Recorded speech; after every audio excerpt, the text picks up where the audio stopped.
Bonjour, aujourd'hui je vais vous parler de votre signe en 2025. Votre signe ou votre ascendant, cela dit, hein. Mais enfin, là, je vais quand même me concentrer davantage sur le signe, finalement, avec un lien entre les différents autres signes et les maisons astrologiques, hein, comme je vous l'expliquerai au cours de cette lecture. Donc, les transits planétaires, ce sont les planètes qui tournent autour du zodiaque, hein, continuellement autour du Soleil, et par rapport à la Terre, ça produit certaines configurations qui peuvent être intéressantes et qui peuvent signaler aussi certaines situations, certaines ambiances, enfin, qui modifient comme ça au fil du temps les énergies en présence. Alors, comme je l'ai fait l'année dernière et que je le fais depuis en fait 2012, je vais vous parler en premier lieu de Neptune, parce que Neptune est dans votre signe, enfin dans ce signe des Poissons, depuis 2012, depuis février 2012. C'est un transit qui dure 14 ans, donc il est long, effectivement. Et Neptune, c'est justement la planète qui représente en astrologie le signe des Poissons. Donc elle est en position de force dans ce signe, mais ça ne veut pas dire nécessairement qu'elle va avoir un effet, comment dirais-je, favorable à l'évolution de la vie. Au contraire, elle peut même produire ou avoir produit une période de confusion, d'incertitude, de flou artistique. C'est le brouillard aussi, hein, Neptune. Mais Neptune, c'est l'imaginaire, la sensibilité, la perception aussi extrasensorielle, la connexion qu'on a avec la dimension spirituelle de la vie. Tout cela a pu avoir un effet beaucoup plus, une importance qui grandissante depuis 2012 dans votre vie pour différentes raisons.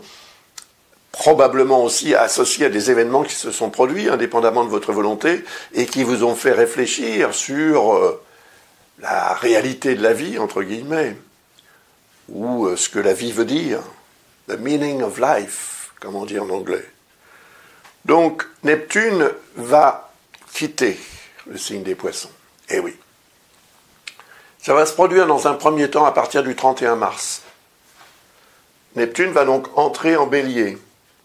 31 mars,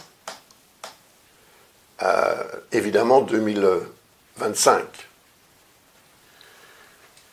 Est-ce une bonne nouvelle, n'est-ce pas une bonne nouvelle? Je ne sais pas, parce que ça dépend de votre vie, de ce que vous avez fait de Neptune pendant qu'il était dans votre signe ou dans votre ascendant. Il l'est peut-être encore dans votre ascendant, si on parle de l'ascendant. Il peut être beaucoup plus important, mais il va quand même passer en Bélier. Et finalement, ça va avoir un effet, puisque le Bélier est le second signe à partir des Poissons. C'est le signe de référence, Poisson. Donc les autres, en fait, sont numérotés dans l'ordre, hein, jusqu'au 12e. Voilà.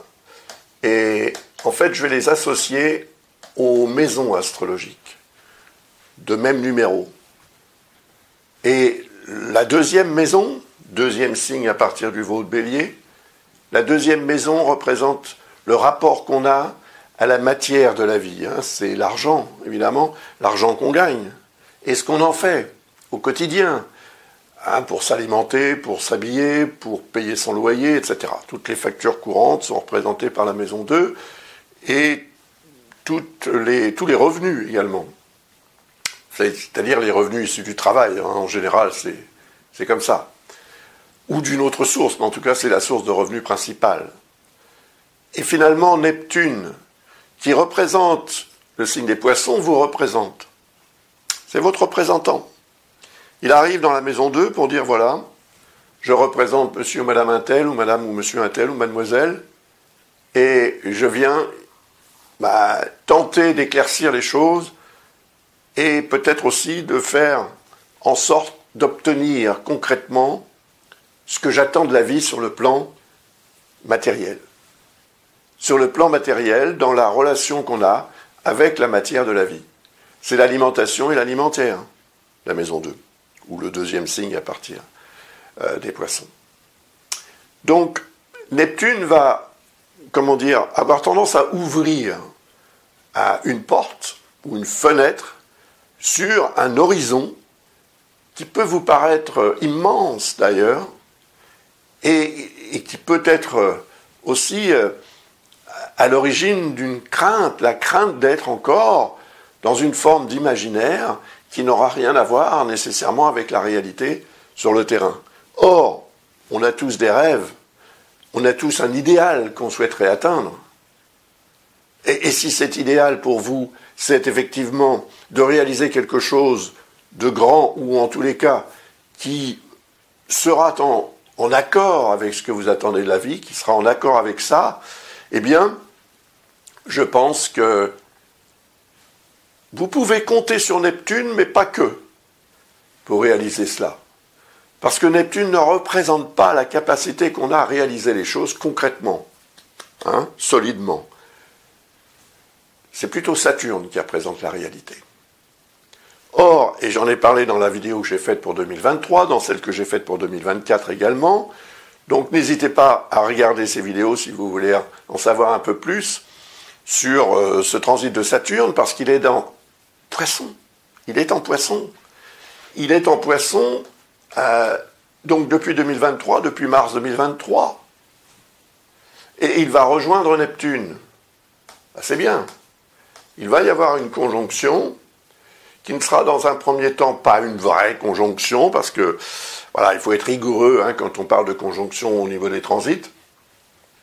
Le 25 mai, donc 2025, Saturne entre en Bélier. Et automatiquement, il sera en conjonction avec Neptune. Automatiquement, parce que Neptune est une planète tellement lente qu'elle ne va pas avancer très rapidement. Or, Saturne est quand même beaucoup plus rapide. Neptune, pour donner un ordre d'idée, met 165 ans pour faire le tour du zodiaque, alors que Saturne ne met que 29 ans et demi. C'est déjà pas mal, mais c'est beaucoup moins que Neptune, donc la progression de Saturne.